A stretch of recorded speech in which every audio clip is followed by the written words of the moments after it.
Yeah, I mean, there's so much cool stuff in here.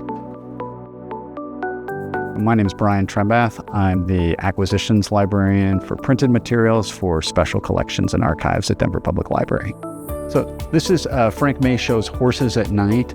This is the first mural he did. He died in his early 40s, so there's very few pieces of his work in public. This piece was commissioned for Denver Public Library. It hung in the 1906 building across the park. It was in storage for quite a while, and then it came back out here when we moved in this building in 1996, and it's been here ever since. So we're very fortunate to have this one, and it's just an amazing piece by a Colorado painter. We have a really great rare books collection. We've been finding some really interesting pieces in there, including this one. I can't say it in French, but it's the Constitutions of the 13 United States. It's from 1783. This was published in France, commissioned by Benjamin Franklin. They printed up 600 of these, and one of the many things that makes this book special is it is believed that it was the first printed use of the seal of the United States of America. We're pretty fortunate to have this one. And this is a very, very scarce item from our Western history collection. I just think it has the best title. It is called The Life of the Harp in the Hand of the Harper, and it's by Francis Schlatter, who was a late 19th century mystic. He would base himself in North Denver, and thousands of people would come and bring handkerchiefs that he would bless in exchange for money. And this is what the book is about, his conversations with God. He disappeared into the desert in the 1890s and his body was found. Almost every page of this mentions food in some way. He has these really straightforward conversations with God where he says well, Father, can I eat today? I have to eat something. Can I have 2 biscuits or maybe just 1? It's really interesting. There's only, according to WorldCat, there's 8 copies of this worldwide.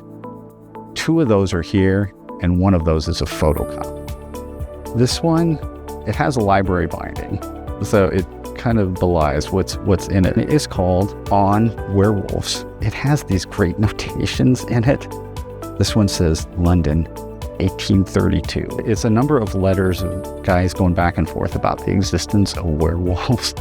And then somebody else put their own notes in there, I think, and that's one of the things that makes this kind of special. We're one of 4 libraries worldwide that have it. So if you need to solve that werewolf mystery, this would be the place.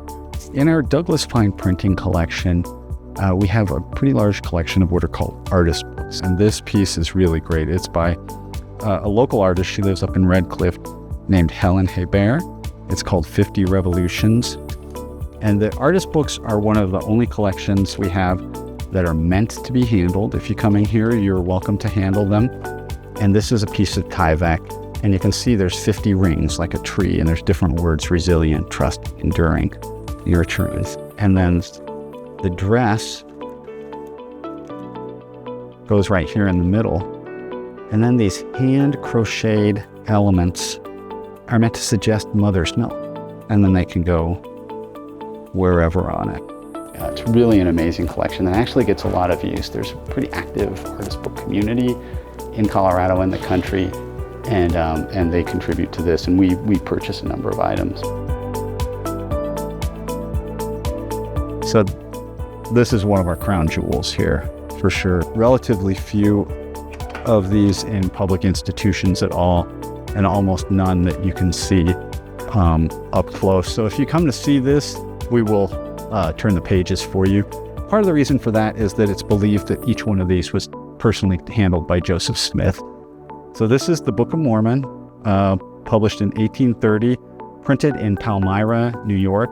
At the time, the original run of this was 5,000, which was absolutely massive for a publication in 1830, mostly done by volunteers from the church who worked with Joseph Smith.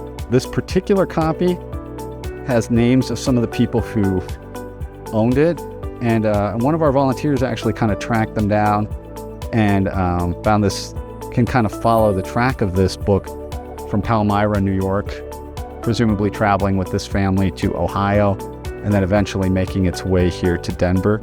I found that most people who are of the persuasion are interested in seeing the cover, but it's just these first few pages that are a little bit different from the version that you would get if you went to a temple today. But really unique item, would be several $100,000 in auction if it came up, but it likely wouldn't.